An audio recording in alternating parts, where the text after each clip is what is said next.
Alors, me revoici après une petite pause, donc correction d'exercice sur les statistiques. Donc en classe, pour ceux qui n'y étaient pas, nous avons corrigé, alors quasiment pour tous les groupes, tous les exercices de la fiche, mais il restait un exercice de la fiche qu'on n'a pas eu le temps de corriger en 3e B. Donc du coup, ça fait partie des choses à finir, donc je le corrige sur YouTube. Donc, exercice qui vient d'un sujet de brevet, donc qui va résumer comment on calcule une moyenne et comment traduire cette histoire de moyenne, médiane et d'étendue. Donc, parmi les polluants de l'air, les particules fines sont régulièrement surveillées, notamment les PM10, dont le diamètre est inférieur à 0,01 mm. Et donc, on souhaite comparer, en gros, ces particules, la concentration de particules, donc en microgrammes par mètre cube, entre la ville de Grenoble et la ville de Lyon sur une période de 10 jours, du 16 au 25 janvier. Donc laquelle de ces deux villes a la plus forte concentration moyenne en PM10 entre le 16 et le 25 janvier? Donc là, le mot important, c'est moyenne, puisqu'on vous demande en gros de comparer la moyenne. Donc la moyenne de Lyon est déjà précisée, ce qui signifie que la consigne revient à calculer la moyenne de la concentration moyenne dans la ville de Grenoble. Là, ce n'est pas une moyenne pondérée, puisque tout simplement, c'est une liste qu'on nous donne, 32, 39, donc suivant les jours. Et donc, du coup, pour calculer la moyenne, il faut savoir le nombre de jours. Attention, du 16 au 25 janvier, il y a bien 10 jours. Donc, ils ont bien fait d'écrire le tableau là, parce que ça vous servira par la suite. Et donc, sur ces 10 jours, on doit donc calculer la moyenne classique. Donc pour le calcul de moyenne, j'additionne tout et je divise par le total, c'est-à-dire ici 10. Donc en gros, le calcul de moyenne va donc être le suivant. Je calcule 32 plus 39 plus 52 plus 57 plus 78 plus, là j'avais à la fin de l'écran, plus 63 plus 60 plus 82 plus 82 plus 89, le tout divisé par 10. Et j'oublie pas de mettre des parenthèses parce que c'est d'abord l'addition de toutes les valeurs de la série, le tout divisé par l'effectif total. Ici, il y a 10 dates, donc divisé par 10.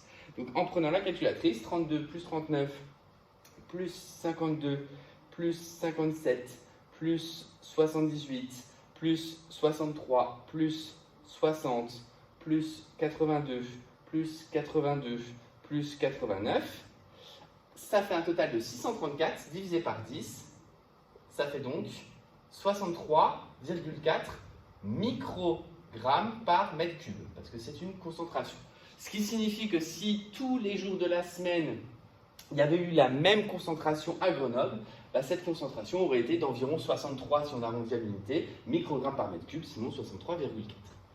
Ce qui signifie aussi, il ne faut pas oublier de comparer, que la concentration moyenne, et donc ça je le dis juste à l'oral, la concentration moyenne de la ville de Grenoble est donc inférieure à celle de Lyon.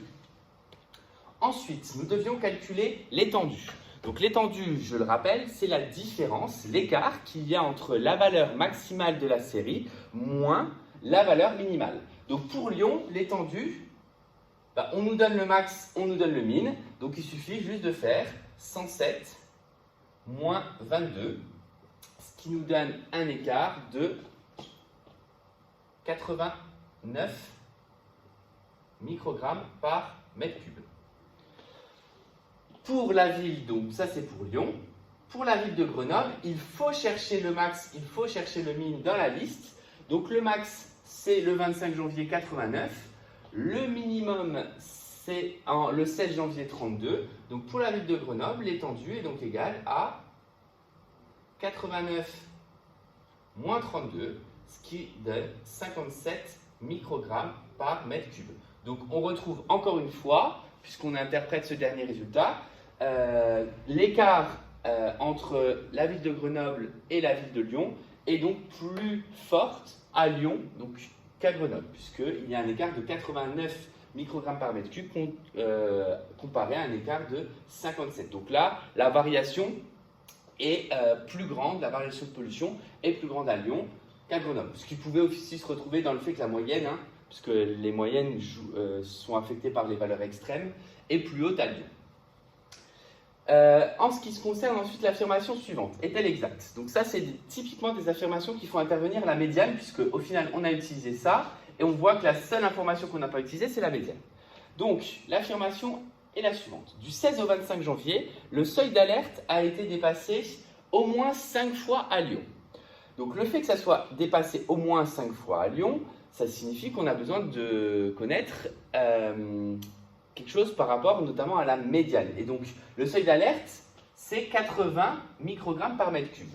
Pourquoi 5 fois c'est la médiane? Parce que tout simplement il y a 10 jours. Donc en gros, on se pose la question si au moins dans 50% des jours, donc 50% des jours, ça on peut déjà le préciser, 50% des jours ça représente 5 jours.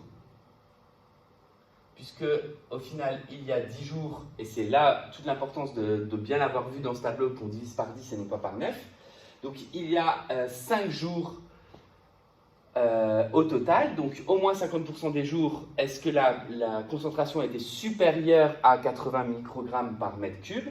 Ben là, la médiane, elle nous dit quoi? Elle nous dit qu'elle vaut 83,5. Ça veut dire que quand on traduit cette médiane, moi, généralement, je la traduis par inférieur, mais je vous rappelle que la médiane, c'est ce qui se permet de se placer au milieu de la liste. Et donc, on est censé avoir au moins 50% avant et au moins 50% après des valeurs qui correspondent. Au moins, je vous rappelle, c'est parce que le 85,5 peut se situer après comme avant.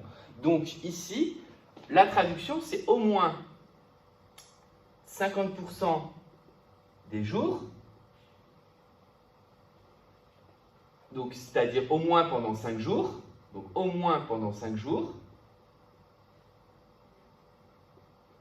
la concentration a été supérieure ou inférieure, mais là, c'est supérieur qui m'intéresse par rapport à la question. La concentration a été supérieure à 83,5 microgrammes par mètre cube. Ce qui signifie que si c'est pendant au moins 5 jours supérieur à 83,5, bah ça signifie que c'est au moins pendant 5 jours supérieur à 80 microgrammes par mètre cube. Ainsi, cette affirmation est vraie, puisqu'on vient de vérifier juste à l'aide de la traduction de la médiane à Lyon que la concentration avait bien dépassé au moins pendant 5 jours 80 microgrammes par mètre cube, ce qui correspond au seuil d'alerte. Donc la ville de Lyon a été au moins pendant 5 jours en alerte. Voilà du coup ce qui finit ce chapitre sur les statistiques. Et donc du coup, un bon petit résumé parce que c'est vraiment les 3 choses à bien maîtriser. La moyenne, même si là pour le coup elle n'était pas pondérée, la médiane et l'étendue. Dans les prochaines vidéos, nous allons donc parler d'homothétie. Je vous ai joint le cours sur les homothéties et une activité qui est facultative sur le LT.